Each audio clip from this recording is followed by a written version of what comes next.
chúng sanh, lạc loài trong kiếp luân hồi. Rồi một hôm bên thành Ca Tỳ La về, Phật Đà Đa quyết chí xuất gia tầm đạo. Lìa vua cha lánh xa cung điện nguy nga, các tóc xanh khoác mình manh áo nâu sồng. Rừng núi cá vàng muôn tia hào quang chiếu sang bóng ngài, chim vui chào đón mười phương thành tâm kính lời bổn sư. Ngài là đấng cha lành cứu độ nhân loại,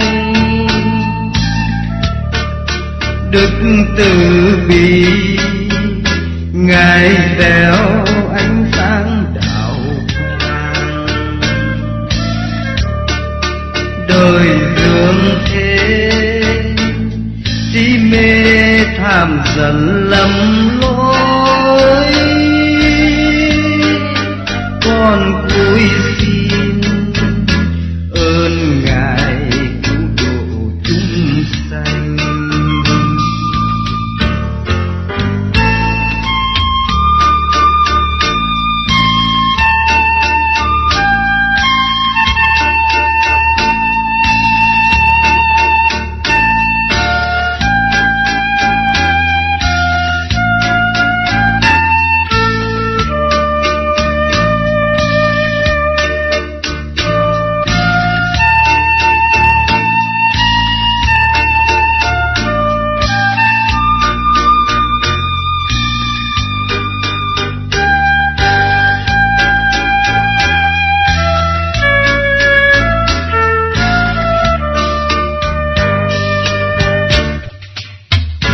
Rừng núi cá vàng muôn tia hào quang chiếu sang bóng Ngài, chim vui chào đón mười phương thành tâm kính lời bổn sư. Ngài là đấng cha lành cứu độ nhân loại, đức từ bi Ngài đèo ánh sáng đạo quang. Đời dương thế si mê tham dần lầm lối,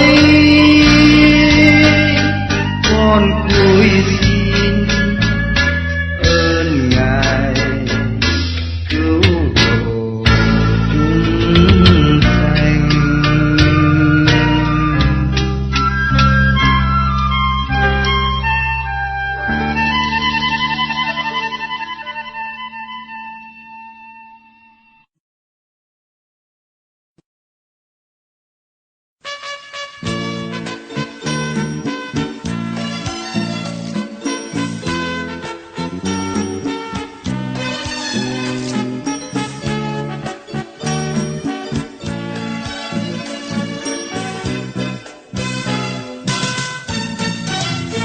Đam ba ra đóa hoa ưu đàm, một lần hoa nở sắc hương rực rỡ, muôn hoa xinh tươi hiến dâng cho đời, nguồn hương siêu thoát bản chất tinh khôi, nâng niu hoa tươi ta luôn ca ngợi, màu hoa thành cát sắc thắm muôn phương, cùng anh hoa thơm lắng nghe tơ lòng, nhờ hoa đưa lối thoát xa bể trầm. Đam ba ra ta yêu thương hoa như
gần hoa nở sắc hương rực rỡ, muôn hoa xinh tươi hiến dâng cho đời, nguồn hương siêu thoát bản chất tinh khôi, nâng niu hoa tươi ta luôn ca ngợi, màu hoa thành cát sắc thắm muôn phương, cùng anh hoa thơm lắng nghe tơ lòng, nhờ hoa đưa lối thoát xa bể trầm. Undambara ta yêu thương hoa như yêu con người, bên nhau đi lên như hoa khoe tươi đóa hoa người, sóng gió bão táp ta luôn như hoa đổ thắm cho đời, dù năm tháng trôi qua lòng không cách xa. Undambara đóa hoa tuyệt vời, gần hoa thơm ngát sáng tươi nhịp gió, không thương thi ca với trang văn học, nhờ hoa soi sáng ý hướng thanh cao, ta noi gương hoa một đóa hoa người, cùng nhau đi tới bên dòng yêu thương, hôm nay ca vang đóa hoa muôn đời, tròn thơm đạo lý muôn người tôn kính hoa, tròn thơm đạo lý muôn người tôn kính hoa, tròn thơm đạo lý muôn người tôn kính hoa, tròn thơm đạo lý muôn người tôn kính hoa, tròn thơm đạo lý muôn người tôn.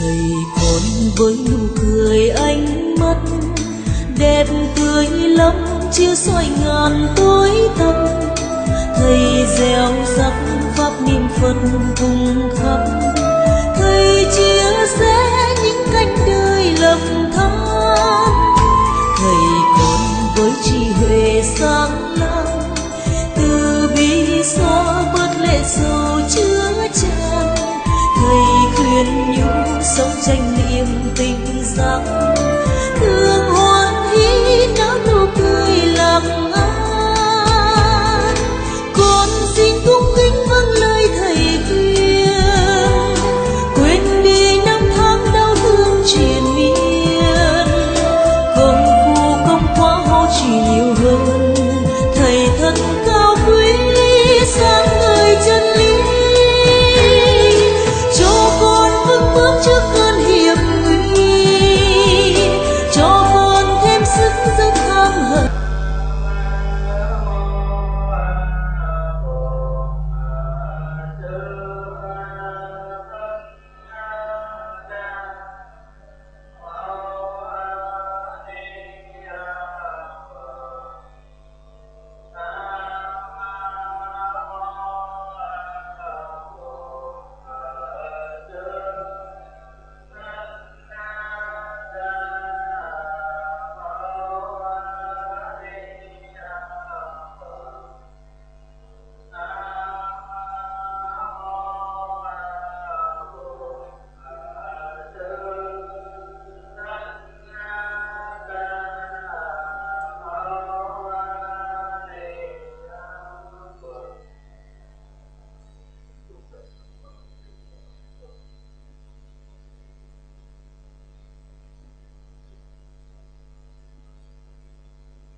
Kính lại Đức Thầy Thích Ca Mâu Ni Phật. Mô Phật. Thì hôm nay cũng là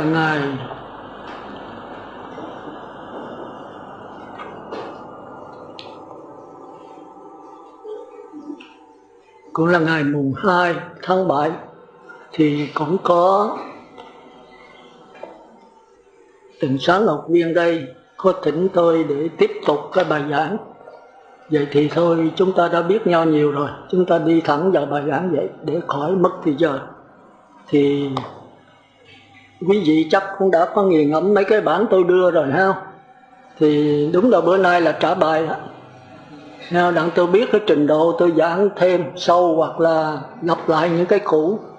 Nhưng mà thời giờ có hạn, có bữa nay chắc có lẽ là chót rồi đó, nay với ngày mai nữa là xong. Và chúng ta chắc vắng lâu lắm á. Thì thôi bây giờ chúng ta giảng tiếp tục, đi vào chiều sâu một chút nữa. Chứ đúng ra sau mấy tháng quý vị phải nghiền ngẫm đó. Cái này đòi hỏi chúng ta phải ăn nằm với nó. Tức là phải gối đầu giường nó thì mới có hiểu được. Đây là một cái sự khó khăn. Nhưng mà mấy năm trời tôi đã tha thiết về đạo Phật.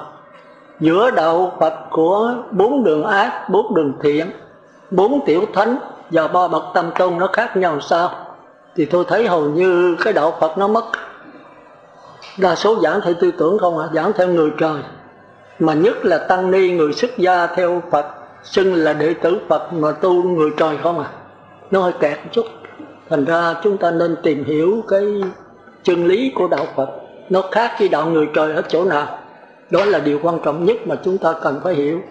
Bây giờ chúng ta lấy cái tấm 15 hàng chúng sanh đó. Hôm trước là 4 đường ác, 4 đường thiện, 4 bậc tiểu thánh và 3 bậc tam tôn.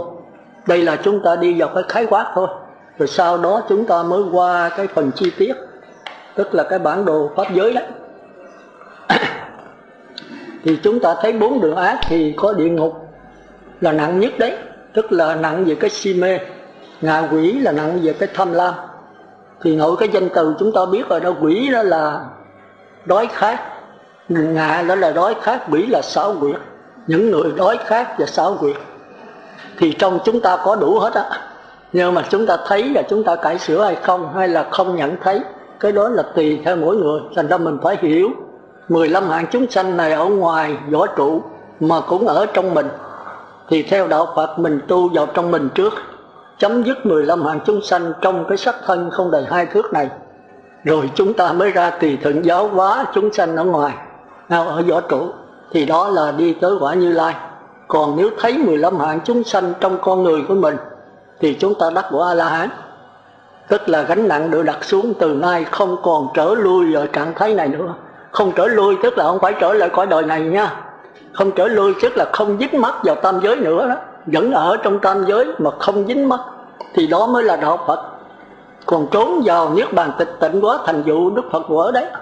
Vì A-la-hán đã xong rồi mà không ra giáo hóa thì không thành Như Lai được.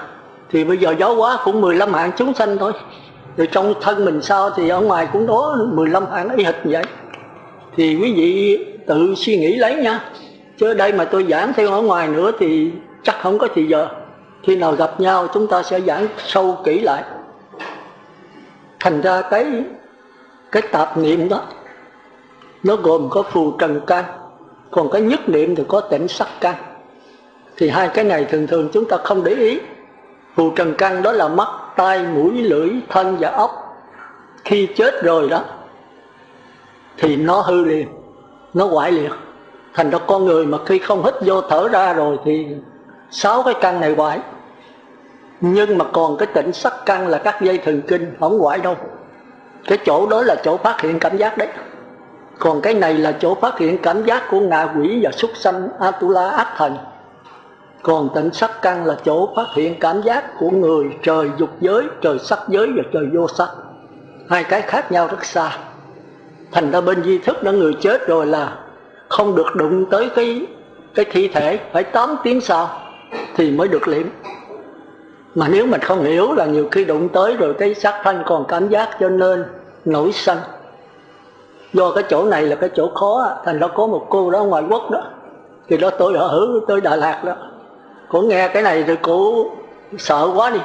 Cô mới bao xe từ ở Trà Vinh nó lên trên đấy Đà Lạt hỏi tôi, nói bạch sư giảng vậy mà thật sự phải 8 tiếng mới hết đau không? Tôi nói đó là trong di thức tôi bảo đảm. Nghe cô chết là các ấy cái dây thần kinh chưa có chết đâu. Cô nói bây giờ con hiến xác rồi sư. Mà sư biết hiến xác là chết liền, là nó chở như nhà thương nó mổ liền thôi. Để lâu quá là thì nó mất cái mắt, cái tim can tỳ phế thận nó hư hết, là không thể đáp cho người khác được. Khi chết là tim can mình thế thận mình có thể thay thế cho người bị hư đó. Chứ hư thận có thể thay thận, hư mắt có thể thay mắt, nó úp hormone vậy đó. Nó có để được 21 tiếng hay 36 tiếng vậy đó. Cô nói vậy rồi làm sao chứ? Thì tôi cười, tôi nói là sợ cái sân, chứ không phải là sợ mổ. Nếu mà bây giờ cô kính mẹ cô rất kính, rất yêu mến mẹ cô, mà mẹ cô đánh cô đau, cô có nổi sân hay không? Cô nói không, nếu con kính mẹ con đánh đau cách mấy thì con cũng không sân nữa. Còn bây giờ người cô ghét mà đụng cô nhẹ mà cái cô sân không? Cô nói sân. Tôi nói gì cũng vậy đấy. Cô hiến xác là cô phát tâm hay là bị bắt buộc phải hiến xác? Nếu cô phát tâm thì chừng đó mổ cô đau cách mấy cô cũng không sân. Thì không sân đâu có đọa vào súc sanh được. Cái cơ thể đau hay không đau không thành vấn đề, mà cô có nổi sân hay không mới là vấn đề tránh. Bây giờ cô thấy cô hiến xác, bị hiến xác thì cô nên tránh. Còn cô đã phát tâm hiến xác thì cô không bao giờ sân đâu. Cô cười, cô nói con không biết, con thắc mắc, con mới từ ngoại quốc con dột về đây để kiếm sư đó. Tôi nói vậy mà cô không suy nghĩ gì được hết. Cô cười. Thành ra chúng ta thấy cái hiểu biết nó nhiều khi sai lầm, nó nguy hiểm. Hiến xác thì cứ hiến xác, nhưng mà cái gì mình phát tâm rồi mình thấy rất vui. Cũng như mà tiền bạc của mình bị ăn trộm rồi mình bực, hay là bị cho người ta mượn người ta giật thì mình tức. Còn khi mình phát tâm, mình bố thí, mình đi quỷ lão thì mình thấy mình vui, người nhận vui, cả hai đều vui hết. Thành ra đạo Phật luôn luôn kêu gọi cái sự phát tâm, chứ không bao giờ ép buộc, không bao giờ dùng cái uy quyền mà cướp lấy của người ta. Thì mình cướp lấy người ta khổ, mình khổ, cả hai đều khổ hết. Thì chúng ta phải hiểu đạo Phật đặt trên cái tâm. Còn cái vấn đề sắc thân, tiền bạc, vật chất bên ngoài không quan trọng. Quan trọng ở cái ý nghiệp. Chúng ta nên nhớ thân nghiệp, khẩu nghiệp không quan trọng. Tôi đã giảng mấy lần rồi. Mà cái ý nghiệp mới là quan trọng. Chút nữa chúng ta coi bài kinh số 6, chúng ta sẽ thấy cái pháp trần là quan trọng nhất. Mà hôm trước tôi chưa có giảng hết. Vì thì giờ nó không có, thì cái ý căn mà tiếp xúc pháp trần, phát hiện ý thức, cái này là quan trọng, quyết định cho 5 căn trên. Do duyên con mắt, do duyên sắc trần, phát hiện nhận thức không quan trọng. Mà quan trọng cái ý căn tiếp xúc với pháp trần, nó sửa cái 5 cái trên đó là thành đó. Cái cuộc sống đau đớn hay là khổ sở. Thành ra cái sắc thân bệnh hoạn chưa phải là cái khổ. Cái hoàn cảnh nghèo khó, cha mẹ khó khăn không phải là cái khổ. Mà không chịu được hoàn cảnh nghèo, không chịu được sanh già bệnh chết thì mới khổ. Chứ già thì cứ già thì nằm một chỗ thì đau nhất. Nhưng mà đau nhất phải là cái khổ không? Chưa chắc. Đức Phật này cũng đau nhất như thường. Rồi bệnh thì ai không bệnh, Đức Phật cũng bệnh. Chết thì ai không chết. Nhưng mà chống lại cái chết thì cái này đau khổ, chống lại cái bệnh thì cái này đau khổ. Thành ra tất cả đều do tư tưởng của chúng ta. Đây tôi nói sơ thôi. Vậy thì tạp niệm là phù trần căn. Đây là 4 đường ác. Luôn luôn sống với mắt, tai, mũi, lưỡi, thân, ốc. Còn các cõi trời người ta không sống với cái đó. Người ta sống với tịnh sắc căn, tức là dây thần kinh thị giác, thính giác, xúc giác. Thì cái này phải tu tập thiền định cho vững chắc, để sống với cái hỷ lạc của thiền định. Thì nơi đây không còn ăn uống tiêu tiểu nữa, mà ở trong di thức thường kêu là xúc thực, ăn bằng cảm giác. Sơ thiền đó là ly dục sanh hỷ lạc. Ly dục là rời những cái sắc thinh hiên dụ sức, rời cái sắc tài danh lợi thực thùy. Thì cái đó thuộc về 4 đường ác: địa ngục, ngạ quỷ, súc sanh, Atula, ác thần. Thì thấy chúng ta còn không? Coi chừng nghe, chúng ta còn đầy đủ quá. Mà biết cái này rồi phải sợ. Rồi sợ làm sao? Thì phải ngồi tu thiền, niệm Phật đếm từ 1 tới 10, niệm Phật khỏi đếm, khỏi cần niệm Phật nữa, chìm đắm trạng thái niệm Phật ra khỏi trạng thái chìm đắm này. Như cái thầy gì đó là 7 ngày 7 đêm nữa, đâu có ăn uống, đâu có thiếu tiểu gì đâu. Mà 7 ngày là thấp đấy. Người ta ngồi cả 1, 2 năm, 7, 8 năm, 3, 40 năm không ăn uống gì hết mà người ta vẫn sống. Thì sống bằng cái gì? Sống bằng hỷ lạc. Thành ra có 4 thứ thực chúng ta phải tìm hiểu cho rõ. Thứ nhất là đoàn thực, là 4 đường ác đấy. Chúng ta bây giờ cũng vẫn còn đấy. Nhưng mà còn thì còn, Đức Phật cũng phải đoàn thực như thường. Nhưng mà theo đạo Phật ăn mà có ghiền hay không? Có dính mắc hay không? Chứ ăn mà không dính mắc thì ăn cũng như không. Thành ra cái đạo Phật là muốn làm gì làm, mình đừng có dính mắc, đừng có ghiền. Mình có quyền là hút thuốc, có quyền uống cà phê, nhưng mà ghiền là phạm giới. Tức là có cử đấy, mà hãy tới cử mà không có thì quậy, thì nó kẹt. thì chúng ta coi chừng chỉ có A-la-hán mới dám nói cái đó thôi. Còn tôi nói là tôi nói thẳng gì chứ tôi cũng còn ghiền đấy. Chỉ có A-la-hán mới chấm dứt cái ghiền thôi. Thành ra mình nên giữ giới để lánh những cái đó. Lánh rồi trở về nội tỉnh nhất tâm. Nội tỉnh nhất tâm liên tục rồi mới qua chánh niệm tỉnh giác. Mà coi chừng nội tỉnh nhất tâm và chánh niệm tỉnh giác này của nhị thiền và tam thiền thì chết. Nhị thiền nó giống như là nhất vãng lai, tương tự nhất vãng lai. Tam thiền tương tự như bất lai. Thành ra mới kêu là ngũ âm mà. Thì thánh niệm tỉnh giác hay chánh niệm tỉnh giác, một cái là đứng trên vấn đề bát nhã linh hồn, tức là trên vấn đề thần thức mà tu. Một cái đứng trên vấn đề tư tưởng mà tu. Thì giống hệt thôi. Chẳng hạn như tôi nói là cái nhị thiền đi, niệm Phật khi nó nhập tâm rồi, cái tiếng niệm Phật, cái chủng tử lọt vào A Lại Gia, rồi A Lại Gia nó hồn nhiên nó tràn ra, rồi tư tưởng nhận được mới cố ý tác ý tập trung tống nó vô, rồi nó lại hồn nhiên tràn ra. Thì cái này nhất vãng lai cũng làm giống hệt vậy thôi.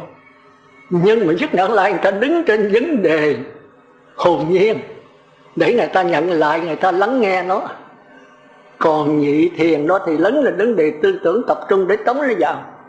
Thì hai trạng thái giống hệt nhau. Thì một cái với chân ở bên tư tưởng, một cái chân đứng ở bên bát nhã. Thì tôi nói sơ thôi để rồi quý vị đi chút nữa chúng ta đi sâu vào, chúng ta mới phân biệt được ngũ ấm ma. Thì nhập lưu đó nó tương tự như là người trời, giống hệt nhau thôi. Nhưng một cái người trời đó thì đứng trên vấn đề thấy không rõ, do đó chạy trốn. Có hai thứ chạy trốn là chỉ và quán, phân tích và tổng hợp, đè nén nó xuống thì đó là chỉ. Còn quán xét là cái nhân duyên của nó, cho nó lánh chạy lên trên thì thấy không rõ cho nên mới chạy trốn. Còn nhập lưu cũng giống hệt thôi, nhưng mà thấy rõ bốn đường ác, không chạy trốn, ở ngay bốn đường ác mà không dính mắc. Đây là đạo Phật. Còn cái kia chạy trốn lên người trời đó, chạy trốn lên người trời, bỏ bốn đường ác, đè nén nó xuống và quán xét nó xuống. Thôi tôi nói đại khái một chút nữa chúng ta đi sâu vào để chúng ta thấy rằng hai cái giống hệt. Nhưng một cái đứng cái chân ở bên bát nhã, nên bên bát nhã tức là chúng ta kêu linh hồn đó, hay mà ở ngoài đạo bên Phật giáo kêu là thần thức, hay là A Lại Gia thức. Đứng trên bát nhã để mà tu, tức là tôi nói đứng trên dòng nước biển mà tu. Còn cái kia đứng trên sóng biển mà tu. Thì dòng nước cái sóng biển nó dính liền nhau à, nó giống hệt nhau, nó tương tự nhau. Nhưng mà nếu mà đứng trên sóng biển rồi thì sóng biển không bao giờ hiểu được dòng nước, và cũng không bao giờ qua dòng nước được. Còn dòng nước thì nó thấy được sóng biển hết. Chút nữa rồi nhân viên này chúng ta sẽ giảng được cái bát nhã và tư tưởng. Hôm trước tôi đã có thí dụ rồi. Cái thấy, cái nghe, cái ngửi rồi quý vị thấy nó lạ lạ đấy, thì cái đó là chúng ta qua nhập lưu đấy. Hiểu cái đó được mà, hiểu mà phải sống được á, chứ không phải trả lời vậy là em đâu, phải áp dụng vào trong cuộc sống mình. Thì đó gọi là nhập lưu. Thì tôi thấy rất là hay, nhất là cái quyển Thủ Lăng Nghiêm. Tôi hồi đó tôi hiểu bát nhã lâu mà tôi không biết cách tu, vì nó không có pháp môn, nó không có con đường vào. Nhưng mà qua cái thí dụ giữa mà A Nan mà bị Ma Nan già bắt đó, thì Đức Phật mới thí dụ tới cái đó, thì tôi mới bắt đầu hiểu và bắt đầu biết cách tu bát nhã. Thành ra tôi thấy rất hay, tôi đem lời nghĩa là trao đổi với quý vị để quý vị làm cái chất liệu để thực hành. Chứ mình xuất gia tăng ni như vậy đây là 250 giới, 10 giới, 348 giới mà tu trời thì thôi, thấy nó hơi xấu hổ. Hơi xấu hổ cho mình. Cái đó là để cho người 5 giới, 8 giới. 5 giới, 8 giới người ta có thể đắc quả thánh thứ nhất, thứ nhì, đây 5 giới á. 8 giới có thể đắc quả thánh thứ 3, 10 giới có thể đắc quả thánh A-la-hán. Cái giới nó ăn liền theo với cái thiền định. Mà thiền định thường thường nhị thiền đó mới có thể qua bát nhã được. Còn tập tu nhị thiền như người trời đó thì có thể qua, nhưng mà khó khăn hơn. Thôi giờ chúng ta trở lại cái này. Thì chúng ta nên nhớ nhất niệm là tịnh sắc căn, là chúng ta không sống như mắt tai mũi lưỡi nữa, mà chúng ta sống với các dây thần kinh. Thành ra cái ở dưới đó là cái tưởng tri. Tưởng tri là gì? Nghĩa là chưa có ý chí, chưa có mạt na, chưa có A Lại Gia. Con người sống với mắt, tai, mũi, lưỡi, thân. Nếu mà có cảm giác là cảm giác ngạ quỷ, có tư tưởng là tư tưởng súc sanh, nghĩa là tất cả cảm giác tư tưởng đều do cái sắc thân này thôi, sống với cái phù trần căn bên ngoài này, thì cái đó trong duy thức không chấp nhận là cảm giác, không chấp nhận là tư tưởng. Thành ra 4 đường ác đều kêu là sắc quẩn hay là sắc ấm. Thì nữa qua bài kinh 66 chúng ta sẽ thấy rõ, do duyên con mắt, do duyên sắc trần phát hiện nhãn thức. Nhãn thức đây là ngạ quỷ, con mắt đây đó là địa ngục hữu gián, còn sắc trần đó là địa ngục vô gián, còn nhãn thức đó là ngạ quỷ. Rồi xuống dưới đó thì súc sanh mới sửa lại pháp trần. Thành ra ý thức tức là có sự phân biệt, mà phân biệt cho sắc thân, thì cái này cũng là sắc vẫn chưa có cảm giác, chưa có tư tưởng được. Thì chúng ta phải để ý là cái vào Phật khó ở đó tôi lầm đó. Tôi lầm là hai cái này cũng có cảm giác, có tư tưởng. Thì cảm giác có, tư tưởng có, nhưng mà không kêu là thọ quẩn, không kêu là tưởng quẩn được, mà nó nằm ở trong sắc quẩn. Thì chúng ta mới thấy là người trời thấy được cái đó. Thấy mà thấy mờ mờ. Mờ mờ là sao? Nghĩa là thấy phiến diện đó. Chúng ta muốn hiểu một người đó, chúng ta dùng cái con mắt, cái lỗ tai nhìn cái tướng đi người đó. Nếu mà chúng ta có ác cảm, thiện cảm thì chúng ta thấy sai lầm.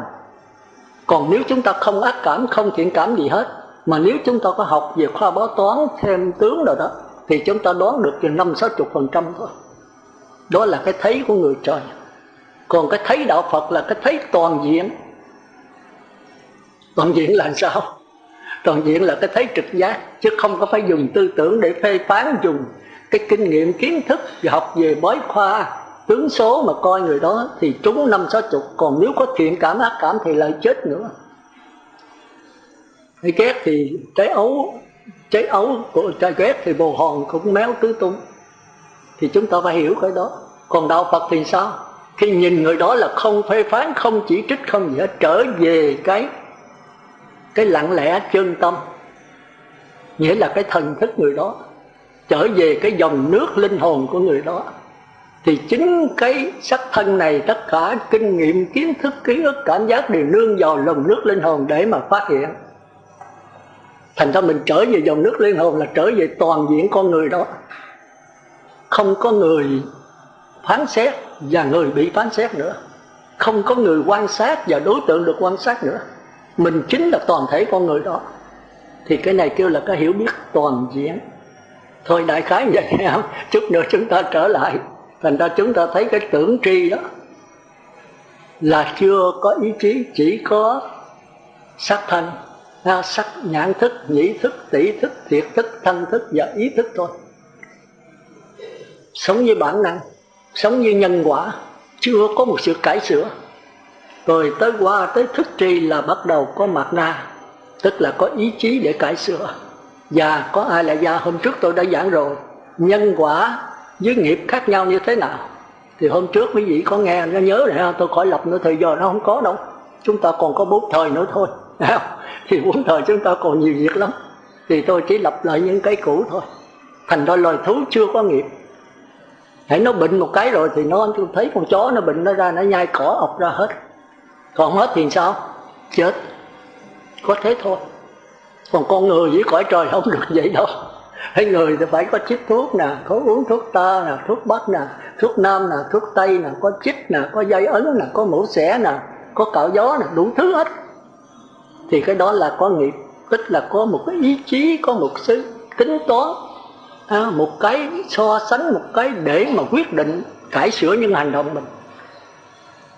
Thành ra kêu là người trời, kêu là nghiệp cảm duyên khởi, chuyển nghiệp.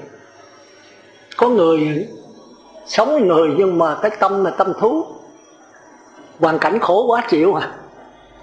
Rồi nếu khổ quá nữa tự tử chết. Thì đây không phải là con người, chưa có nghiệp. Thân thì thân người, mà tâm là tâm thú. Tôi thấy ở Tịnh Xá nhiều người vậy đó. Đến rồi tôi giảng tôi nghe. Tôi nói giờ cô coi như cô chết rồi. Tại sao cô không chuyển nghiệp? Cái hột mình bát, cây mình bát mà cô muốn trái mãng cầu cô làm được. Rồi cô gieo cái hột chanh mà 4 năm về trước, bây giờ có chanh con người ôm trái chanh con người cô khóc. ích lợi gì? Đó là con thú chứ không phải người ta. Mà cô là người ta mà, thì cô có quyền đếm đường để mình làm cho trái chanh trở nên ngon ngọt. Tôi nói làm sao sư? Tôi nói giới định tuệ, có vài cái đó thôi. Cái này tôi không cứu cô được, một Phật cũng không cứu cô được, mà chính cô phải cứu cô. Cô phải thọ 5 giới, quy tam bảo, ăn chay tháng 10 ngày. Thì cô niệm Phật mới từ 1 đến 10, niệm Phật khỏi đếm, khỏi niệm Phật tới đây rồi thì cô chuyển nghiệp được. Còn niệm Phật đếm từ 1 đến 10, niệm Phật khỏi đếm cô không chuyển nổi đâu. Cái định lực cô còn tạp niệm tùm lum hết. Chừng nào cái Phật nhập tâm rồi đó, trong đó nó chuyển ra thì không có gì xen vô được hết. Thì giờ cô nếu chết là cô sanh về cõi trời liền, khỏi cần cái tha lực nào hết. Cái định lực rất mạnh. Còn niệm Phật đếm từ 1 đến 10, niệm Phật khỏi đến, cô tự lực không thể giảng sanh đâu, thì phải nhờ thêm 3 hộ niệm. Còn nếu cô phát nguyện nữa tới giai đoạn thứ 3 rồi thì A Di Đà phải hiện thôi, bị cô cầu cứu một cách tha thiết. Còn nếu không phát nguyện thì cô tự lực sanh về cõi trời. Còn về cõi Phật cô không thể tự lực được. Thì cõi đó là cõi của linh hồn, cõi của sát na, chứ không phải cõi của chu kỳ. Chu kỳ thì có không gian, có khoảng cách. Còn thế giới tịnh độ, thế giới của linh hồn thì không có không gian, hay là không gian bị quá giải vào thời gian. Chúng ta hiểu cái đó một chút nữa rồi chúng ta đi trở lại. Thì cái thức tri là cái cải sửa. Mà cải sửa của con người đó thì chưa có kinh nghiệm. Thành ra coi cái lục căn của sư trưởng rất hay. Sư trưởng nói người thì có nghiệp, có ý chí, mà chưa có ai là gia. Còn cõi trời nó có ai là gia, tức là có kinh nghiệm, kiến thức, ký ức dồi dào. Chúng ta để ý là chúng ta chỉ một người nào làm cái gì đó, họ làm nhiều khi 5-7 lần mới là thành công, thất bại hoài. Còn có người chúng ta chỉ một lần, người ta làm còn khéo hơn mình chỉ nữa. Thì đây là cõi trời đấy. Cái kinh nghiệm, kiến thức người ta rất là dồi dào. Thì chúng ta để ý xung quanh cuộc sống thì chúng ta biết người nào là cõi trời, người nào cõi người thôi. Thành ra quý vị mà trả bài cho tôi là tôi nghe cái tôi biết người này cái trình độ ở đâu. Còn đến thinh thì tôi đầu hàng thôi. Tôi không có nhìn cho ai lại ra được. Thì tôi chỉ biết là phiến diện thôi. Nhưng mà đỡ biết được 50-60% cái hiểu biết của quý vị. Còn nếu mà tôi đi theo A-la-hán mà vào trong A-la-gia thì quý vị biết làm sao là tôi biết y chang như vậy. Thì hiểu như vậy, nhưng mà tôi chưa phải thánh quả, thì thông cảm cho tôi. Thành ra cái thứ nhất đó là tưởng tri, kêu là tà đạo, con đường sai lầm. Tà đây là sai lầm, nghĩa là không đưa tới giải thoát được. Còn chánh đạo là gì? Là con đường đúng đắn. Đúng đắn này của người trời, người này mới có thể qua đạo Phật được, chứ không phải chánh đạo là đạo Phật đâu. Đạo Phật là thánh đạo, nghĩa là vượt lên tà chánh hết. Rồi cái chánh này chánh đối với tà. Cái hạnh phúc của cõi trời là hạnh phúc đối với đau khổ. Còn đạo Phật không có hạnh phúc đối với đau khổ, mà nó vượt lên cả chánh tà. Nghĩa là ở trong chánh đạo cũng được, mà ở trong tà đạo cũng được. Họ không dính mắc vào chánh mà cũng không dính mắc vào tà. Thì đây là đạo Phật. Còn chánh đạo này mà đi xuống tà đạo rồi thì bị dính mắc. Còn tà đạo này chịu cố gắng ở chánh đạo thì được cải sửa. Gần mực thì đen, gần đèn thì sáng. Còn đạo Phật gần mực cũng vẫn sáng, mà gần đèn cũng vẫn sáng. Cái sáng tuyệt đối. Nhớ nhau, thành ra chúng ta phải để ý. Cái cõi trời và cõi Phật khác nhau rất xa, mà vẫn giống nhau rất gần. Thì chúng ta nhìn cái dòng nước của cõi Phật với nhìn cái sóng ở trên dòng nước biển đó, thì chúng ta thấy cái sóng với dòng nước đó, nói một là sai mà nói hai là trật. Bởi vì rời cái sóng ra thì chúng ta không nhận được dòng nước biển. Còn bỏ cái dòng nước biển thì không có lượng sóng nào hết. Nhưng mà sóng có thể mất, còn dòng nước biển không bao giờ mất. Nếu mất thì toàn thể vũ trụ này không còn cái gì hết. Nên là chúng ta phải để ý cái đó. Cái xác thân này có thể chết, xác thân sống này có thể chết, nhưng cái dòng nước linh hồn ở trong cái xác thân này không bao giờ mất. Nhưng mà nên nhớ linh hồn không phải như ngoại đạo định nghĩa nha, là một cái gì cố định bất biến. Cái này không có bất biến, nó đứng lặng nhưng mà chuyển biến. Thành ra trong di thức kêu là hằng chuyển như bộc lưu. Chuyển là thay đổi, hằng là liên tục, thay đổi liên tục vô lượng vô biên. Còn cái lượng sống đó là chuyển mà sao động, thay đổi mà lợi lao chao sao động. Thành ra có vô lượng hình tướng, có từ địa ngục, ngạ quỷ, súc sanh, Atula, cõi người, trời dục giới, sắc giới, vô sắc, có 8 cõi tất cả. Mà trong kinh thường đưa 6 cõi, bỏ cái trời dục giới, sắc giới, vô sắc. Mà chúng ta thấy cõi trời dục giới, 5 giới và cõi trời sắc giới là khó qua lắm. Sư trưởng cũng bỏ luôn, mà tôi thấy là quý vị còn chưa làm nổi, cư sĩ là không được. Tôi thấy có người ngâm giới suốt đời, bị cái 8 giới nó thuộc về người tu. Đầu phải đầu trọc, mặc áo nâu, không được ngồi ghế cao nằm giường rộng, không được nghe xem hát múa, được coi truyền hình, không được trang điểm, rội đầu xà bông thơm, sức dầu, sức úp, dứt hết. Thì cái này nó khác với ngoài đời. Thành ra cái giới càng cao chừng nào giúp cho chúng ta bớt cái tiện nghi nhiều chừng đấy. Để chi vậy? Để có nhiều thời giờ để trở về nội tâm. Thành ra quý vị thấy hồi xưa người ta đắc bỏ rất nhiều. Chúng ta coi lại trong kinh của Đức Phật coi. Sáng đó không có ăn điểm tâm, trưa phải đi bát, hôm nào đi bát mới có ăn. Đi bát rồi kiếm chỗ vắng thanh tịnh gốc cây ngồi đổ cơm, hoặc là về chỗ trụ. Ai bệnh hoạn yếu này đó thì người ta sức thêm. Rồi xong hết, ngày có bữa ngọ thôi. Rồi chiều đó thì tu thiền rồi nghe Đức Phật thuyết pháp. Tối suốt đêm thiền định hết. Thì chúng ta coi cái trú dạ lục thời của Đức Minh Đăng Quang, Khất Sĩ Minh Quang giống hệt vậy thôi. Ai sống theo cái đó là đi tới đoạn Niết Bàn. Đức sư trưởng vấn đề mà, thời khắc biểu Niết Bàn, chứ không phải thời khắc biểu của người trời, mà thời khắc biểu đưa đến Niết Bàn. Có giới, có định, có tể. Đi bát đụng cơm là giới, phải có hạnh kiểm mới được. Định là khuya chiều sáng tới 3 thời, tệ là 3 giờ tới 4 giờ học chân lý. Thì chúng ta thấy Minh Quang mình đâu phải là bở. Ngài coi hết rồi, Ngài rửa mấy cái đó. Mà chúng ta coi lại trong mà làm sáng chói khu Đồng Sa, cô Sambaya bia gì đó, thì cũng giống hệt của sư trưởng thôi. Họp lại tranh với nhau. Thì Xá Lợi Phất hỏi trước, họp lại giờ ai làm sáng chói khu rừng cô Sambia này, thì mỗi vị đều đưa ý kiến hết. Thì Mục Kiền Liên nói người nào có thần thông đệ nhất là người đó làm sáng chói khu rừng, tức là làm đạo Phật sáng lạng. Thì ông gì có con Thiên Nhãn đó, thì nói con mắt Thiên Nhãn là làm sáng chói khu rừng. Còn tới mấy ông nào cũng lấy cái thần thông của mình. A Nan thì người nào là đa văn quảng kiến, người đó là làm sáng chói khu rừng. Rồi tới Mục Kiền Liên mới hỏi còn sư huynh thì sao? Sư huynh hỏi mà sư huynh chưa trả lời.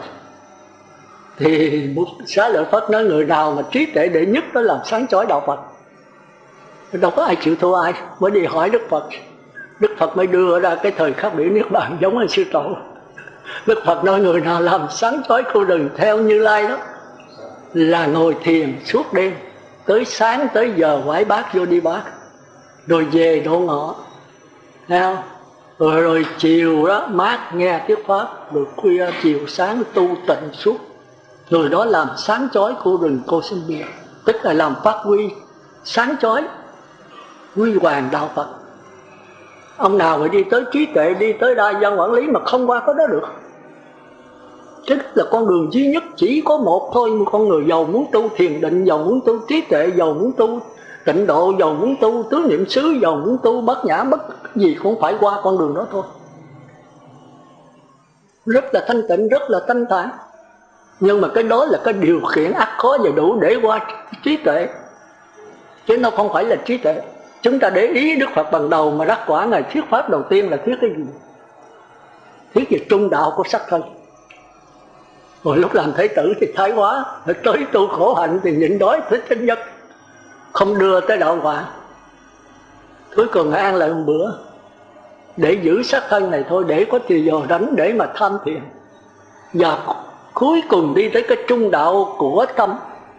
Tức là gì? Tức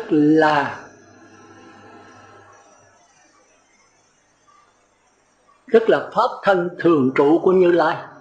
Cuối cùng là cho kinh Đại Bát Niết Bàn là đưa tới trung quán pháp thân thường trụ của Như Lai. Đó là cái trung đạo của sắc, của tâm linh, tới quả Như Lai. Nhưng mà Như Lai nào cũng phải đi cái trung đạo của sắc thân trước, thành ra phải giữ giới cho kỹ, rồi sau thể nhập vào giới. Giới chính là Như Lai, Như Lai chính là giới, thì Như Lai không có giữ giới nữa. Cũng như mình làm thơ vậy, mình nếu mà người sơ cơ thì phải học dần bằng trắc, bằng trắc, phải lựa chọn từ chữ ghẽo đọt ghẽo từ chút. Mà nếu đẽo gọt rồi thì cái thơ đó là thơ con cóc, không có hay. Mà khi thơ đã nhập thành rồi, một người mà thơ tài ba đó, người thi sĩ thật sự, họ quên hết bằng trắc thôi. Mỗi lần làm một bài thơ phải cả tháng, cả tuần mới rồi, 2-3 ngày mới rồi. Bây giờ 5 phút họ viết cả 100 bài, thì bây giờ họ đâu có nhớ bằng trắc gì nữa. Nhưng 100 bài đó đều nằm trong dần bằng trắc hết. Thì đây mới kêu là thi sĩ nhập thành. Thì Như Lai cũng vậy. Như Lai không có giữ giới. Thì chúng ta thấy là 5 giới, 8 giới. 5 giới là trời dục giới, 8 giới là trời sắc giới, 10 giới là trời vô sắc. Và sa di 10 giới là phải hành tứ y pháp. Này Minh Đăng Quang nha. Còn tăng thì 250 giới, ni thì 348 giới. Đắc Bạ La Hán. Mà phải tu định á, nhờ cái này chúng ta mới qua thiền định được. Cái này là cái giới của thân. Đó rồi mới qua cái tâm định của cõi trời. Rồi mới quán xét của cõi trời là vô thường, vô ngã, khổ đau. Rồi từ đó mới thấy rằng vô thường, vô ngã, khổ đau là không đúng. Mới dọt qua vô thường, vô ngã, niết bàn tịch tỉnh. Thì cái này phải qua cái giới, cái định, cái tuệ này dồn vô một. Tất cả giới định tuệ của người trời đều là cái giới của A-la-hán. Còn cái định A-la-hán là gì? Tức là cái dòng nước linh hồn. Thì nơi đó có giới, có định tuệ người trời toàn là sống không à, dối gạt không. Nhưng mà tất cả cái sống này đều phải nương vào cái dòng nước để phát hiện. Thì cái định của A-la-hán là cái dòng nước. Còn cái tuệ của A-la-hán là từ giới định tuệ của người trời trực nhận lại cái dòng nước. Cái nhận lại là cái trí tuệ của A-la-hán. Còn cái dòng nước linh hồn đó, cái định của A-la-hán, nó khác nhau rất nhiều. Thành ra tu theo cái lượng sống thì phải có giới, có định, có tuệ, 3 cái khác nhau hoàn toàn. Nhưng mà liên can một cách rất là chặt chẽ. Nếu giữ giới kỹ thì chúng ta sẽ được định. Muốn mà niệm Phật, muốn là hít vô thở ra theo hơi thở, mà không giữ giới ngồi xuống mà nhớ tới ấy thì nó nhớ tới chuyện phá giới, sát sanh, trộm cắp, tà dâm, không thể định được. Thành ra nhờ giữ giới kỹ, thiền định rất dễ, đè nén rất dễ, tập trung kỹ, mạnh, lâu, sâu rất dễ. Mà nếu tập trung kỹ rồi nước bắt đầu yên lặng rồi thì tất nhiên cái diệu dụng của nước là cái huệ bắt đầu phát. Thì đây là cái thức trong sáng chứ không phải là bát nhã. Thức trong sáng này bắt đầu mới quán xét các pháp. Các pháp thì hiện tượng giới chứ đâu có thấy và có sát na được, đâu có thấy cái dòng nước biển được, mà chỉ thấy cái sóng thôi. Thì sóng nào cũng có hình, có tướng và ráp lại hết. Nhìn toàn thể vũ trụ, từ xác thân mình, từ cái nhà này, từ cái giảng đường, từ tịnh xá, từ người ta, cây cỏ, đều có tướng hết và ráp lại. Mình là mắt, tai, mũi, lưỡi, tim, can, tỳ, phế, thận. Mày có ráp thì sao? Nó rã. Thì xác thân này 1 năm, 2 năm, 10 năm, 70 năm cũng phải rã. Cái nhà này giỏi lắm, 50-70 năm, cả 100 năm cũng phải rã. Cái gì cũng thành này thì trụ thời gian là hoài rồi không. Nhưng mà có một cái không thành trụ vậy không. Mà nếu mình không quán vậy là mình không dọt tới được. Quán vậy thì mới thấy vô thường, vô ngã đều là khổ đau. Cái xác thân này là vô thường, nó không bền, quá khứ khác, hiện tại khác, vị lai khác. Vô ngã là nhiều cái ráp lại, không có một cái ngã riêng biệt. Mà mình muốn nó chân thường, muốn nó có ngã thì đau khổ. Nhưng mà có một cái chân thường, cái chân ngã, nói vậy không nghĩa là đâu Phật không có chân thường, chân ngã. Nhưng nó ở đâu? Đi tìm chỗ khác không có, ngay trong cái xác thân dòng nước, xác thân sống này sẽ có cái dòng nước nằm trong đó. Rồi bây giờ làm sao? Nếu làm sao là cái pháp môn nữa thì không có pháp môn nào đưa tới pháp môn nào cũng dối gạt. Dầu là tịnh độ, dầu là thiền tông, dầu là tướng niệm xứ, dầu là minh sát tệ, dầu là di thức, dầu là pháp quả, đều là dối gạt. Mà nếu không qua dối gạt này thì không sẽ nhận được. Đó, thì từ đó mới nhận thấy rằng không thể làm sao, không thể dùng pháp môn nữa. Mà tất cả pháp môn này phải im bặt đi. Tức là dừng dính mắc vào pháp môn nữa. Thấy pháp môn là 4 đường ác, thấy 4 đường thiện, lặng lẽ nhìn nó thôi. Để cái diễn biến của pháp môn mình đừng có đặt vấn đề, đừng có chấp nhận vấn đề. Thường thường trong cuộc sống ta đặt vấn đề, rồi chúng ta tìm cách giải quyết vấn đề. Đặt vấn đề là một cái ngu. Cuộc đời tự nó không có vấn đề. Có sắc thân, có như con mắt, có sắc trần, có phát hiện nhãn thức. Cái đó là cái diễn biến tự nhiên. Nhưng mà thích thú nó, kẹt vào vấn đề. Nhàm chán nó, chống đối nó, kẹt vào vấn đề. Còn để nó diễn biến y như nó diễn biến, thì cái lặng lẽ nhìn diễn biến, cái lặng lẽ này chính là Niết Bàn. Không có pháp môn, không có tìm lâu hết. Thì quý vị sẽ nhớ, thì cái đó là cái đạo Phật. Chỉ có Thái tử Siddhartha 49 ngày ngồi với cội cây mới thấy được cái này. Mà thấy được này ra giảng thì cái truyền thống hồi xưa quen là tu là cải sửa. Không cải sửa là không đến Niết Bàn được. Nào nếu cải sửa là Niết Bàn, đó là Niết Bàn tưởng tượng, Niết Bàn dỗm thôi. Để rồi chúng ta sẽ đi đến cái chỗ đó, chúng ta sẽ đi sâu vào chỗ đó. Thành ra cái đầu đó chúng ta kêu là cải sửa, tức là thiện nghiệp. Mà đạo Phật thường nói bỏ cái xiềng sắt, xiềng cây, xiềng đồng, xiềng chì để qua cái xiềng vàng, xiềng kim cang, thì cũng vẫn là xiềng thôi. Thành ra cái thiện nghiệp vẫn là nghiệp. Nhưng mà thiện nghiệp thì hạnh phúc hơn. Hạnh phúc đối với đau khổ. Rồi bây giờ làm sao thoát khỏi thiện nghiệp và ác nghiệp? Thì cái tư tưởng thường đặt cái chữ làm sao, mà làm sao thì không thoát được. Làm sao là tìm cái gì? Tìm các pháp môn khác. Mà pháp môn khác thì vẫn là pháp môn. Bỏ cái xiềng cây, xiềng đồng, xiềng chì, rồi giờ kiếm cái xiềng bạc. Rồi xiềng bạc thấy vậy rồi bỏ xiềng bạc xiềng vàng. Rồi xiềng vàng thấy cũng là xiềng, bỏ xiềng tím, xiềng kim cang. Thì dầu là quý giá cách mấy vẫn là xiềng thôi. Chứ nói vậy bây giờ làm sao? Thường thường chúng ta đặt cái chữ làm sao tức là đặt vấn đề. Mà chúng ta phải thấy vấn đề từ đâu mà có. Cái đó là cái quan trọng. Vấn đề là do con mắt, do sắc trần phát hiện nhãn thức, rồi do lỗ tai, do duyên thính trần phát hiện nhĩ thức. Thì chúng ta phải coi cái diễn biến, cái tiến trình của tư tưởng.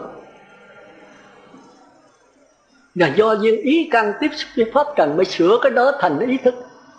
Rồi cõi trời mới sửa những cái cảm giác này thành cảm giác người trời. Rào bên trong tịnh sắc căn. Rồi không chiếm hữu bên ngoài rồi thì các ngõi người trời lại chiếm hữu bên trong.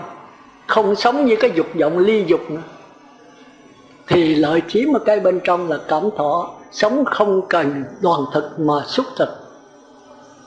Mà xúc thực vẫn là ăn thôi. Thì bây giờ bỏ đoàn thực, bỏ xúc thực nữa, thì lên tư niệm thực, tức là sống bằng tư tưởng, không sắc thân, không cặp giác. Thì tư niệm thực vẫn là tư niệm, ăn bằng tư tưởng, thì tư tưởng cũng là hình thức, cái hình của đau khổ thôi, nhưng mà cao hơn. Thành ra đặt cái chữ làm sao là kẹt. Mà từ xưa giờ có truyền thống là tu phải làm sao. Để làm sao thì có vô lượng pháp môn để đối trị vô lượng phiền não, vô lượng đau khổ. Hãy có một vô lượng bệnh thì phải có vô lượng thuốc. Mà nếu bệnh không có thì thuốc dục bỏ luôn. Thuốc thành bệnh. Thành ở đây chỉ có Thái tử Siddhartha sau khi đến cõi trời phi thí tưởng rồi này thấy một cái vô lý. Nhưng mà Ngài tìm không ra. Rồi đi quốc đầu Lâm Phất A-la-la nói tôi là cao nhất là phi tưởng, là thấy pháp thân trường trụ Như Lai là không ai bằng tôi nữa đâu. Mà thật sự đâu có ai cao bằng nữa. Pháp thân Như Lai là cao nhất rồi. Nhưng mà pháp thân Như Lai do tư tưởng tạo ra. Cái này nữa sau cái thời giờ chúng ta giảng về không vô biên, tứ không, hư không vô biên, tức là mạt na, tư tưởng tạo cái mạt na giả. Rồi thức vô biên ở A Lại Gia, tư tưởng tạo cái A Lại Gia giả. Rồi tới vô sử xứ là Niết Bàn tịch tỉnh A-la-hán mới tạo A-hán giả. Rồi tới pháp thân trường trụ là phi tưởng cõi này cao nhất mới tạo ra cái pháp thân trường trụ Như Lai giả. Cái này nữa chúng ta giảng lại kỹ, đây chỉ nói sơ thôi để mà chúng ta tóm cái đại khái đại cương. Thì chúng ta thấy đã tư tưởng rồi thì phải có không gian, có thời gian, thì phải có thành trụ quái không. Còn cái Cái mạt na, chúng ta nên nhớ mạt na là khó hiểu đấy. Mạt na đó thì chúng ta thấy là nhãn thức, nhĩ thức, tỷ thức, thiệt thức, thân thức, thì chúng ta dễ nhận rồi. Nó sanh diệt, chu kỳ, thành trụ phải không? Tới cái ý thức là cái tư tưởng thì chúng ta thấy cũng là phải không? Nó dễ nhận. Còn tới cái mạt na là khó nhất. Cái mạt na nó đứng hai chân. Lúc mà nó tống vô ai lại ra đó thì nó biến thành sát na. Còn khi nó sao động đó thì nó biến thành sống chu kỳ. Mà cái sống đầu tiên của nó là hư không vô biên. Thì chúng ta thấy khó hiểu. Chính ông Einstein là người Đức đó, ông tìm ra cái này, thành ra mới có thế giới của nguyên tử. Trước kia ngày thế kỷ thứ 18, 17 là người ta không tin đạo Phật. Sắc tức thì không, không tức thì sắc, sắc bất dị không, không bất dị sắc, nói dốc. Khoa học không chấp nhận. Tới Einstein ông tìm ra cái định luật tương đối bằng MC bình phương. Thì cái sắc tức thì không là tức là energy, là năng lực, tức là không. Còn M đó là mass, tức là vật chất. Nhân cho tốc độ ánh sáng 300.000 km một giây, bình phương lên nữa. Thành ra một cái vật chất 1 gram nhỏ vậy đó, khi mà phá tan nó ra rồi thì nó có thể biến thành năng lực hàng tỷ tỷ năng lực. Tức là nó phá hoại hàng 30-40 cây số. Thì trái bom đầu tiên đó của Hitler đó, mà do ông Einstein này tìm ra cái công thức đó, khi bỏ Nhật Bản rồi nó tàn sát tới 30-40 cây số, một trái bom nhỏ xíu này. Thành ra 2 trái xuống rồi Nhật Bản đầu hàng vô điều kiện. Tức là đầu hàng mà không có đòi hỏi cái gì được hết. Chết quá xá. Một trái bom chết mấy trăm ngàn người. Trái bom nhỏ xíu vậy. Cái đó là do cái định luật tương đối mà chính Đức Phật đã nói từ xưa rồi. Thì ông Einstein là ông tìm thấy ví dụ nước đi, là H2O, hydro và oxy. Chúng ta kêu là khinh khí dưỡng khí. Khinh khí thì có một điện tử dương và một điện tử âm. Điện tử dương nằm bên trong, điện tử âm ở ngoài bao bọc lấy điện tử dương. Thì thường dương là người nam mà âm là người nữ đấy. Anh đó muốn cho người nam đừng có bay xa thì bắt đầu cưới vợ thì bà vợ sẽ giữ ông lại. Thì cái này cũng vậy, âm điện tử nằm ở ngoài. Còn oxy đó là 16 điện tử dương, 16 điện tử âm. 16 điện tử dương nằm bên trong, 16 điện tử âm mà ở ngoài. Thành ra nếu lấy hydro mà bắn vô 15 điện tử âm, điện tử dương nữa thì hydro biến thành oxy. Chúng ta thấy là thế giới bây giờ nó thành ra thế giới này là thế giới có thần thông, không có thật, không có thật. Rồi bây giờ vàng thì 180 điện tử dương, 180 điện tử âm. Cái nào càng nhiều điện tử chừng nào cái đó càng quý giá chừng ấy, bị nó cứng chắc và nó bền bỉ. Còn bạc là 108 điện tử âm, 108 điện tử dương. Hồi đó tôi học đó thì tôi nhớ một số thì cho không nhớ hết. Còn đồng đó là 64 điện tử âm, 64 điện tử dương. Thì bây giờ muốn biến cái đồng mà thành vàng, hay muốn biến cái hydro thành vàng thì thêm 179 điện tử âm vô nữa thì lập tức khinh khí biến thành vàng liền. Thành ra thế giới cực lạc A Di Đà là thế giới tưởng tượng vẫn có như thường. Nếu chúng ta làm thì vẫn có như thường. Nhưng mà khoa học tại sao không làm? Vì khoa học đó trong Kinh Thủ Lăng Nghiêm kêu là mấy địa tiên phải dùng cái cơ khí để mà tạo những tia sáng laser hay tia sáng X rồi đó mới là tạo nó được. Còn mấy ông tiên mà thiên tiên hay đại giác kim tiên đó, người ta dùng cái tư tưởng người ta với cái chú, ta kêu là chú á. Nắng mồ tâm mãn đa mẫu đà nắm bắt ra để hạ đa xá, ta dùng cái trẹo của âm thanh người ta bắn cái điện tử đó. Thành ra ta có thể bắn điện tử hydro này thêm 79 điện tử âm dương vô, hydro biến thành vàng. Rồi hai tèo nói vậy thì có thể bắn hết điện tử ra. Điện tử âm thì nó lạnh, điện tử dương thì nó nóng. Bây giờ bắn hết điện tử âm ra, lấy điện tử dương này đút vô trong cái bạch kim. Bạch kim nó giữ cho không cho nổ, không cho phát ra. Thì mình lấy cái bạch kim nó chừng 1 gram thôi. Mình để bắn cái điện tử âm ra, lấy điện tử dương đút vô đó. Hàng tỷ điện tử dương nó rất nhỏ. Nó bằng 1/2000 của điện tử âm thôi. Nó nhỏ xíu. Nhưng mà nó nóng vô cùng. Đó thì đút vô trong trái bom đó rồi đó thì 1 gram đó thì nó bắn ra thành cái năng lực đó, thành ra 1 gram nhỏ điện tử đó thì nó có thể chứa hàng tỷ điện tử dương. Nó gom vô nhỏ xíu lại trồng một cái trọng lượng nhỏ vậy. Thành ra khi bỏ xuống rồi nó nổ ra rồi thì hàng tỷ điện tử đó nó phát ra, nó đi khắp nơi, nó đi tới 30-40 cây số. Mà hồi xưa đó, bây giờ đi còn mấy trăm mấy ngàn cây số đó. Tức là trái bom xuống được có thể giết hàng ngàn cây số người và cỏ cây tiêu tan hết. Bởi vì theo Đông y đó thì âm dương là cái nguyên nhân của trời đất, âm dương là cái nguyên nhân của bệnh. Thành ra Osava ông nắm được cái đó thì con người ông không có trị bệnh, mà cơ thể nó tự trị lấy. Mà cơ thể mất quân bình âm dương thì bệnh, bây giờ mình tạo cái quân bình âm dương cho nó tự trị lấy. Thì khoa học bây giờ công nhận cái đó là đúng. Vì nó tự trị lấy, nó biết cái liều lượng khi hết bệnh rồi thôi. Còn mình uống thuốc tây nhiều khi mạnh quá, hết bệnh này cái nó qua bệnh khác. Vì mình đi quá mạnh, không ai bằng cái cơ thể của mình hết. Chúng ta cái ý khi mình bị cái ghẻ chóc này kia đó, mình ăn quân bình âm dương rồi, cái ghẻ nó tự lành lại thôi. Mà khi mất quân bình rồi nó không lấy lại quân bình được đó thì sao? Thì chết, thì là chết thôi. Thì là con người chết rồi quân bình dương mất nhiều quá, cơ thể nó tự lấy lại không được. Thì mình phải thêm cái gạo lứt muối mè số 7 để cho quân bình lại, rồi cơ thể nó tự trị bệnh lấy. Thì tôi coi cái đó tôi không nhận nó sao hay. Thành ra tôi trị đa số là theo phương pháp cổ truyền của người xưa. Chẳng hạn như con mắt tôi đó, tôi bị kéo mây thì tôi đi bác sĩ nói được rồi, cái mây này nó còn non lắm, xưa để vài tháng hay vài năm nữa khi nó già nó kéo gần tới tròng đen rồi, cái tròng đen mới là không thấy, bây giờ nó còn non, chừng vài năm nữa rồi xưa đến rồi tôi sẽ lột cái mây này. Thì tôi về tôi nói cha lột thì nó cũng kéo lại thôi. Tôi về tôi coi Sava, tôi nói nhỏ nước muối. Hồi xưa là muối không à, mà phải thử, tức là một cái muỗng ăn canh đó, tức là 3 muỗng cà phê đó, pha nửa lít nước rồi nấu cho sôi, rồi lấy bông gòn đó lật lại cho thật sạch, rồi nhỏ vô trong đó 1 ngày 3 lần chừng 2-3 giọt thôi.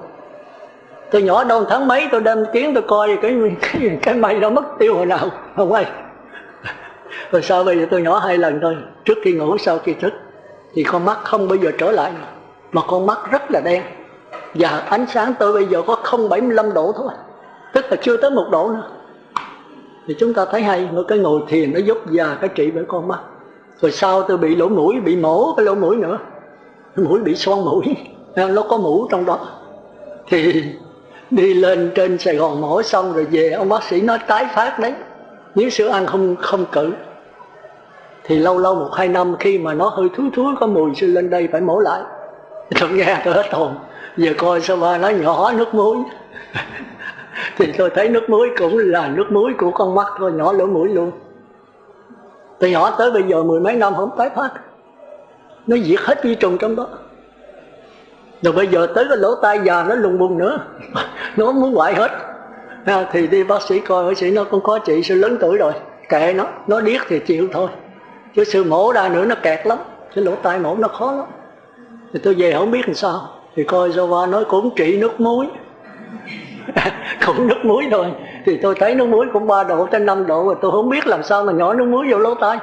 Sau là ngồi suy nghĩ rồi đấy, giờ lấy cái đầu bông gòn đó, mình ta có 2 đầu bông gòn đó, mình nhúng nước muối, mình lấy từ nhỏ mắt mình nhỏ lên trên đó, rồi mình thục lỗ tai mình giấy nó, thiệt giấy hết trơn. Nó hết lần buồn hết gì hết. Nhưng 1 ngày phải làm 1 lần, hoặc 2-3 ngày làm 1 lần. Tôi làm mỗi ngày, có khi quên, mình đủ thứ rồi, giờ già cái căn nào nó cũng ngứa hết. Rồi tôi bị cái bướu cổ nữa, trời ơi, đi nói chuyện nhiều quá, già hàm quá, nó xanh cái cục là tròn do như cái hột gà. Thì đi bác sĩ, tôi khạc một cái ra cục máu, thì đi bác sĩ coi máu, bác sĩ nói sư bị phổi, lũng phổi. Bác sĩ ấu lắm. Bác sĩ nói giờ không tin này, đi chụp hình đi. Bác sĩ Hồng á, chụp hình cái hình thì trong sạch, cái phổi tốt lành. Tôi đeo ổng coi, nói vậy thì sư đi gọi kiến lại để chụp hình, rồi còn biểu đội kiến nữa, rồi kiến cũng tốt lành. Ông nói sư đi thử đàm cũng tốt. Sư đi thử máu, trời ơi thử máu cũng tốt. Ông nói bí rồi, không biết cái này là cái bệnh gì. Vì sao bị bác sĩ chuyên khoa, ông nói sư bị cái cuốn họng. Sư có mục ở trong đó, giờ nó bể cái mục nó ra máu. Sư khạc ra cục máu này không phải là phổi, mà máu này là máu của cuốn phổi. Sư đi qua bệnh viện Hồng Bàng á, kêu nó cắt cái đó ra đi thử, nếu mà bướu lành nó mới bắt đầu thì sư mổ được, nhưng mà 2-3 năm cũng trở lại thôi. Còn nếu mà sư đi nó di căn rồi đó thì sư chịu rồi, chết chứ không có. Để nó đi căn tùm lum hết rồi thì sư chịu chết thôi. Tôi nghe tôi nói thôi, không đi coi cái gì hết, về trí ơn thôi. Thì tôi kiếm trong sách Đồ Sơ Va, nó ngậm trên muối là hết. Cũng muối rồi. Thì tôi trong tỉnh xá có cái chân muối 10 mấy năm. Trước khi ngủ cắt cái chân muối làm 8. Cái muối này chắc làm 4 rồi cắt trở lại làm 8. Ngậm một cái đó ngủ luôn tới sáng. Tôi ngậm có 1 tháng mấy hết trơn. Cái hột chân gà này nó lặn mất tiêu luôn. Thế đó là của ông bà chúng ta 6-7 ngàn năm về trước hả? Cái gì cũng muối thôi. Mình thấy là rất hay. Bây giờ chúng ta trở lại. Tôi thì nhiều chuyện lắm, để rồi nói tùm lum. Bây giờ quý vị biết cái tịnh sắc căn, cái thiện nghiệp với cái ác nghiệp rồi ha. Thành ra mình sống đừng có chiếm hữu bên ngoài nữa. Ghiền cà phê, thuốc lá, ghiền sữa, ghiền bất cứ cái gì. Ăn đồ ăn ngon, thích bột ngọt. Có người không có bột ngọt không ăn nha. Thì cái đó thuộc về 4 đường ác đây. Ăn thì ăn mà nhớ đừng có dính mắt. Đừng dính mắt thì ăn cũng như không. Mà nó nhớ đừng dính mắt là đừng dính mắt bên ngoài, phải quả nhập lưu đấy. Tức là đừng dính mắt vào 4 đường ác. Còn người trời đã chạy trốn đó là để thăng qua lên. Thành ra nhập lưu với người trời giống hệt. Thành ra nhập lưu phải sanh về cõi người trời 7 lần. 7 lần là bài hay đó. Người trời là có gia đình, có vợ, có con đấy. Còn nhất vãng lai đó thì thấy rõ cái cảm giác và tư tưởng của người trời. Còn sơ thiền, nhị thiền, tam thiền thấy không rõ, cho nên chạy trốn bỏ đó, nhập vào thiền định. Cái kia là diệt 5 truyền cái. Cái này là dứt 5 truyền cái. Diệt 5 truyền cái là niệm Phật đếm từ 1 tới 10. Rồi thăng lên niệm Phật khỏi đếm mà khỏi cần niệm Phật. Rồi chìm đắm trạng thái ra khỏi trạng thái chìm đắm này. Cái định lực rất là yếu. Thì chúng ta nên nhớ cõi người trời đó có 7 cõi tất cả. Cõi người là 1 cõi, cõi trời dục giới là 6 cõi là 7. Còn cõi trời sắc giới này nó có tới 18 cõi. Cõi trời sơ thiền 3, cõi trời nhị thiền 3, cõi trời tam thiền 3 là 9, cõi trời tứ thiền chích nữa là 18 cõi. Thì sơ thiền đó phải tầm sát hỷ lạc tịnh định xả, kéo 3 cái này, 5 cái này nhập vô một được. Cái định lực rất là mạnh. Thành ra dứt hẳn 5 truyền cái kia là chưa dứt, đang đè nén 5 truyền cái. Rồi tới nhị thiền không cần tầm sát. Đi muốn niệm Phật là có tiếng niệm Phật, rồi chìm đắm trạng thái niệm Phật này ra khỏi trạng thái chìm đắm. Rồi tới tam thiền là không cần, cái đó kêu là định sanh hỷ lạc đấy. Bây giờ bỏ luôn cái hỷ nữa. Chìm đắm trong cái lạc nghĩa là thân lạc, tâm lạc. Còn nhị thiền là thân an mà tâm hỷ. Hỷ mà kéo dài nữa qua lạc. Bây giờ không bỏ luôn cái hỷ, chìm đắm trạng thái đó tới mất thân. Rồi tới tứ thiền ra khỏi trạng thái đó, có sắc thân, có cảm giác mà không dính mắc vào sắc thân cảm giác. Ghê chưa? Mà không dính mắc là do đè nén, do chạy trốn, do quán xét để đè nó xuống. Còn bất lai không dính mắc là thấy rõ hai cái giống hệt nhau. Thành ra bất lai phải trở về cõi tứ thiền sắc giới một lần mới đi tới A-la-hán. Mà tứ thiền sắc giới trong đó có 9 cõi. Có 4 cõi của ngoại đạo, tức là tu mà không thấy rõ. Thì do đó mới qua tứ không. Thì đây là nó khác với cái tứ niệm xứ của đạo Phật, là chuyên về pháp hóa nhiều hơn là chỉ. Cái này chuyên về chỉ, định nhiều hơn, thành ra lọt vào mê hồn trận. Thành ra bất lai còn phải trở lại tứ thiền của sắc giới một lần, rồi đi tới A-la-hán luôn, không có đi đường tẻ. Còn đi đường tẻ thì vẫn trở ra được như thường, bởi cái thức, cái trí tuệ họ rất là trong sáng. Bất lai 3/4 trí tuệ, còn có 1/4 tư tưởng thôi. Rồi quý vị hiểu rồi ha, đó là xong. Bây giờ qua tới cái thứ 3, 4 tiểu thánh là vô niệm, tức là thắng nghĩa căn của 3 thánh đạo. Thì chúng ta biết rồi, cái đây là không có căn nữa. Tức là cái dòng nước thần thức, dòng nước linh hồn, thì nó đâu có không gian, nó là cái vô lượng vô biên. Chúng ta xuống ở ngoài biển, chúng ta coi cái dòng nước biển thì vô lượng vô biên. Còn cái sóng biển đó thì nó hữu lượng hữu biên. Vô số sóng biển, sóng của địa ngục, sóng ngạ quỷ, sóng súc sanh, sóng Atula, sóng người, trời dục giới, tất cả chỉ là lượng sóng thôi. Mà tất cả lượng sóng này đều nương vào cái dòng nước linh hồn để phát hiện. Mà dòng nước linh hồn đó của quý vị với của tôi, nói là một là sai, mà nói là hai là trật. Đạo Phật phải để ý chỗ đó. Nếu nói về dòng nước linh hồn đó thì chúng ta bằng nhau hết, Như Lai cũng bằng nữa thôi.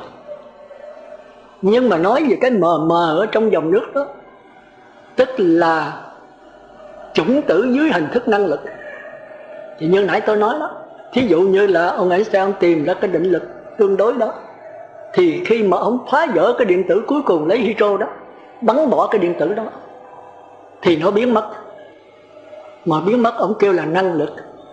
Rồi một chút xíu nó trở lại điện chủng tử nữa. Rồi khi ông phá vỡ nó biến mất, chút xíu nó trở lại chủng tử nữa. Thì biến mất ông không biết kêu là cái gì, ông kêu đó là năng lực. Thì duy thức đã nói là cái đó chưa phải năng lực đâu, đó là năng lực của cảm giác. Vì mấy ông địa tiên này tới đó là hết rồi.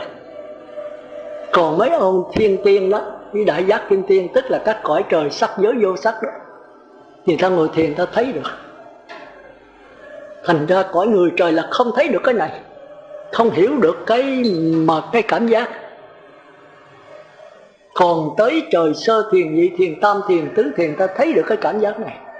Thì thằng này ta thấy khi mà vật chất mất đó, nó biến thành cảm giác, tức là thọ quẩn. Rồi khi họ phá vỡ cái thọ quẩn này, nó biến mất. Thành ra sơ thiền, nhị thiền, tam thiền, sắc giới kêu nó là năng lực. Nhưng mà qua tới tứ không rồi thấy không phải năng lực đâu, nó biến thành tư tưởng đấy. Chúng ta thấy ghi gớm vậy đó. Tôi tới nhập lưu là chỉ biết được cái sắc thân này đó là năng lực của cảm giác, còn cảm giác nhập lưu không biết được. Nhất Vãng Lai biết được cái cảm giác, cái Bất Lai mới dứt hẳn cái cảm giác của sơ thiền, nhị thiền, tam thiền. Rồi tới tứ thiền thì qua cái tư tưởng, các ngài không thấy tư tưởng là cái gì, các ngài cho tư tưởng là chân như. Chân như nhỏ của chân như lớn. Thành ra cái này Bất Lai cũng chịu thua, chỉ có A-la-hán mới thấy rõ thôi. Thì cái này sau chúng ta trở bài kinh số 6 chúng ta giảng kỹ hơn. Nó thành ra ở đây cái thắng nghĩa căn, thắng là gì? Thắng là vượt lên. Nghĩa là cái định nghĩa danh từ, cái giải thích, cái này cái giải thích vượt lên tất cả giải thích, nghĩa là không thể giải thích được.